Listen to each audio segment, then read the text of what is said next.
Au milieu d'une forêt dans une campagne, loin des villes, dans la nuit, Nova, un compagnon de Spider-Man, essaye d'envoyer des signaux lumineux morses à l'aide de son casque énergétique à point d'acier qui est caché dans un buisson de l'autre côté de la base qu'il surveille.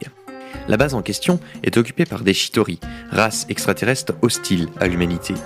Nova commence alors son message pour communiquer avec Point d'Acier. Cours, pause, long, pause, long, long. Mais tu le fais quoi là, Nova ? Demande Spider-Man. Tu sais que en fait ton casque traduit automatiquement le morse et que t'as pas besoin de le faire de mémoire. Traduction automatique morse activée. Figure-toi que j'essaie d'apprendre et que j'aurai pas toujours mon casque avec moi, espèce d'araignée dégénérée. Pardon ? Araignée quoi ? Ah oui, vu les notes que tu tapes en langue, tu ferais bien de continuer à apprendre, espèce de tête de linotte. Mais n'importe quoi, toi. N'en pouvant plus, les deux super-héros se sautent dessus et se super chamaillent, changeant le message lumineux morse du casque de Nova et envoyant n'importe quoi. De l'autre côté, Tigre Blanc écoute le message qu'essaye de déchiffrer Point d'Acier. I-L espace Y espace F-I-G-U-R-E espace T-O-I. Bon, et alors, ça donne quoi? Patience, Tigre Blanc. Bon, alors ça donne...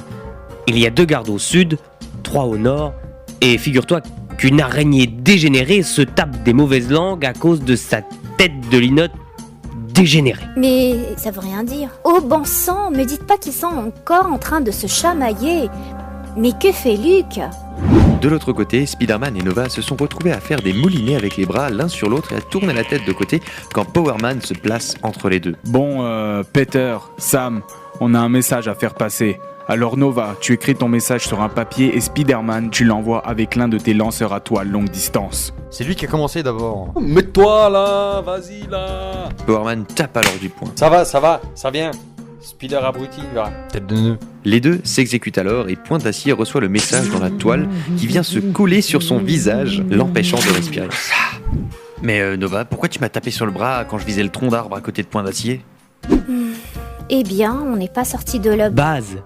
C'est une base Chitauri, Ava, pas une auberge. Elle le regarde alors d'un air blasé en fronçant les sourcils. Ouais, bah, on n'en est pas sorti quand même, si tu veux mon avis. Nova, alias Sam Alexander, est un membre du Nova Corps, une espèce de police intergalactique et accessoirement l'ancienne milice de la planète de Xandar. Sam est un terrien. Il a hérité du casque de Nova de son père qui était un centurion, un grade haut placé, une force de frappe lourde du Nova Corps. Sam est lui aussi une force de frappe assez lourde, mais il pèse plutôt du côté d'une forte estime de soi, voire même d'un comportement très confiant, orgueilleux même. Ce qui d'ailleurs crée souvent une ambiance tendue, voire électrique avec Spider-Man, car ce dernier a un humour bien piquant. Et vous arrive-t-il de vous jeter des fleurs ? Vous êtes-vous déjà demandé pourquoi vous aviez besoin de vous féliciter vous-même ? Premièrement, nous vivons dans une société ultra-individualiste centrée sur soi, sur le moi.